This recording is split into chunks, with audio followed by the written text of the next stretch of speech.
Do you ever find yourself putting off tasks even when you know they're important? You might think it's just a time management issue, but the real reason goes deeper than that. Experts say procrastination is more about managing emotions than managing time. It's not the task you're avoiding, but how that task makes you feel, whether it's stress, fear, or even perfectionism creeping in. By understanding the emotions behind your procrastination, you can take real, meaningful steps towards completing your goals without guilt and frustration. This week's podcast dives into the emotional side of why we delay and explore practical ways to get started and accomplish your tasks and goals. Hey everyone, I'm Laverne McKinnon and welcome to the Moonshot Mentor Podcast. I'm a certified career coach and a grief recovery specialist. I love to help ambitious-driven people feel confident, empowered, and excited after experiencing a career setback. Whether it's from feeling stuck in a tough period or frustration from slow progress, I offer up tools and resources to help you meet your full potential. Let's jump in. Procrastination is a hard habit to break. You may think it's because you lack discipline, but it's not as simple as that. Some truths about procrastination that you may not know. Procrastination does not mean that you're lazy or you can't focus. Everyone procrastinates at some point, but not everyone is a procrastinator.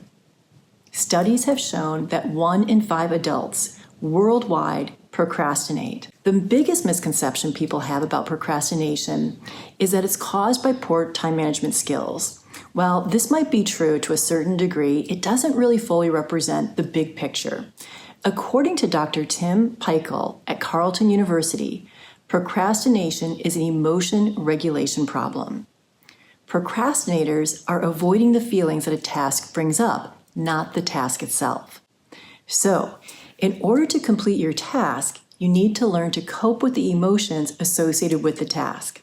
Not get better at setting clocks or timers, yelling at yourself to get going, or grinding away. So the first step to managing procrastination is to identify what's the feeling associated with the task. So for me, and full disclosure here, I hope it doesn't mean you're going to unsubscribe, I hate to write the first draft of my blog. I hate it so much that I will volunteer to do poop control in the yard to pick up our dog poop, and I'll actually happily fold all of our family's laundry. That's how much I hate it. Now, for you, ask yourself, what is a feeling that arises with the task? Don't ask yourself why you're avoiding the task. For example, if I ask myself, why am I avoiding writing a first draft? I would say, I don't have enough time, or I haven't figured out what is the exact right idea. This information is actually not helpful and doesn't move the needle forward. Believe me, I've tried calendaring time to write, and I also have used the Pomodoro method for ideation time. When I focus on the emotion that comes with writing a first draft, I notice that the feeling that comes up is disgust. I actually feel disgust with the task of writing. Now, don't judge any emotions that come up for you. They truly are the key to unlocking procrastination. The key here is to get curious about the emotion. Now, one way that I do this is by journaling about what the emotion is, like saying to me. So I write from the perspective of disgust. And when I did that, it said, your first drafts, excuse my language, are shitty. They're not even close to being perfect. This was a big aha. It actually helped me to understand that I hate first drafts because they are, by nature, not perfect, and I'm a recovering perfectionist. So I think this is so ironic because the word first actually implies that there will be more drafts. There's going to be additional drafts for me to get to a place where I can feel proud of what I'm writing. So this will lead to eventually being less imperfect. And the word draft itself literally means an early version of written work. So as a recovering perfectionist, the sign of imperfection on the page forces me to face the hard truth that I am imperfect. Yikes, that does not feel good at all. So why do something that doesn't make you feel good? Well, the reason anyone does anything that doesn't feel good is because they believe the outcome will be greater than the immediacy of the discomfort. So consider an athlete who trains really hard in order to win a game, or working a crappy job in order to save money for college, or sweating in the kitchen to make a delicious meal. You tolerate the discomfort in the immediate situation because there's a reward at the end. The reason I tolerate first drafts is that I have a greater vision and purpose than simply posting on Substack, hoping someone will subscribe. My purpose in life is to help people across their finish line.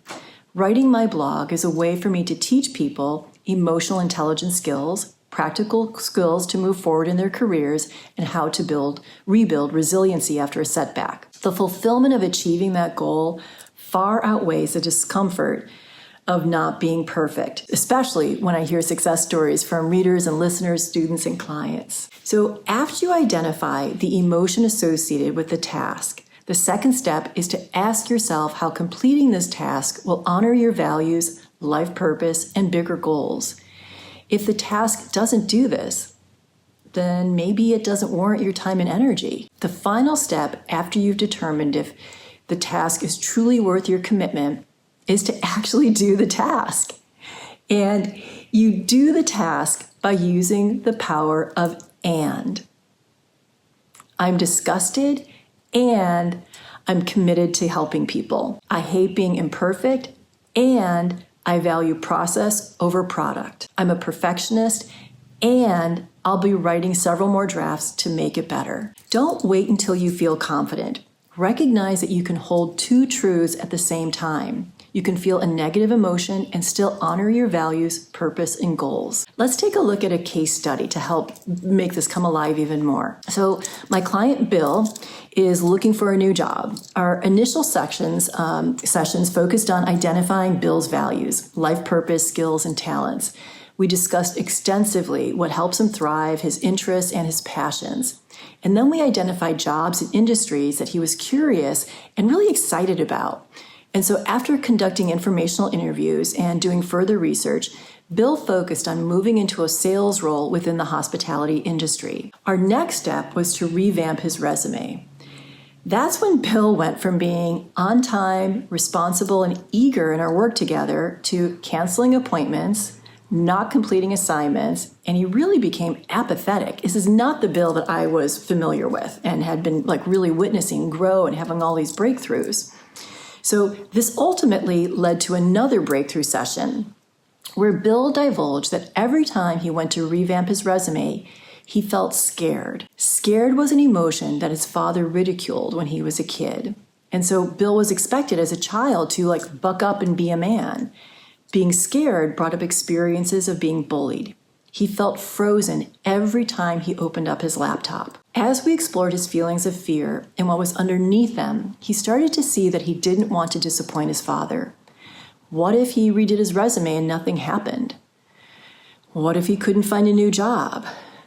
What if the algorithm spit his resume back out? What if he was lucky and got an interview and then the recruiter laughed at him?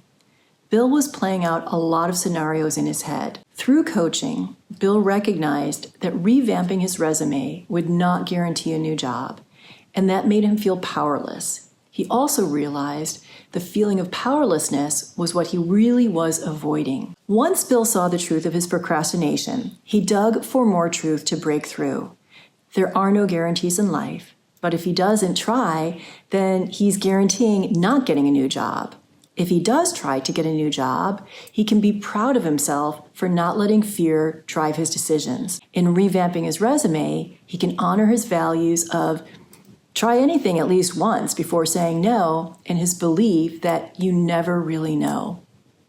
Bill redid his resume and sent it out to a few of the people he did informational interviews with to get their feedback. And they had some really, really good tweaks. And so he started to apply after he made the polish on his resume. And he's still in the process, but he's actually been getting some interviews, which has been really validating for him. So the bottom line, overcoming procrastination isn't about becoming a productivity machine. It's about recognizing the emotional blocks that hold you back and learning how to navigate and cope with them. When you can pinpoint what you're feeling, you give yourself the power to address the root cause rather than just battling through the surface symptoms. Because it's not always easy to sit with uncomfortable emotions, but acknowledging them allows you to align your actions with your deeper values and goals. By embracing the discomfort, you create room for growth and greater fulfillment in what you're trying to accomplish, whether it's writing a first draft, tackling a big project, or even making a career change. Remember, it's possible to feel conflicted emotions and still move forward. The power lies in holding space for both the discomfort and the drive to achieve something meaningful. That balance will help you not only get things done, but do them in a way that truly honors your purpose and vision. Okay, that's it for this week. Next week, I'll be tackling a sensitive and vulnerable topic, ghosting. Are you reaching out for career help and getting no response? It's horrible to be ghosted, especially by people you've helped in the past, but there's a reason behind it. Next week, I'm going to break down the top 3 reasons your network might be ghosting you and how to turn it around. Before you go, wait, stop. Please do rate and review this podcast. It's immensely helpful to supporting me in my work.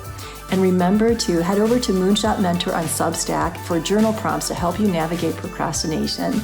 You can also visit me at moonshotmentor.com where you can find links to all my social and how to work with me.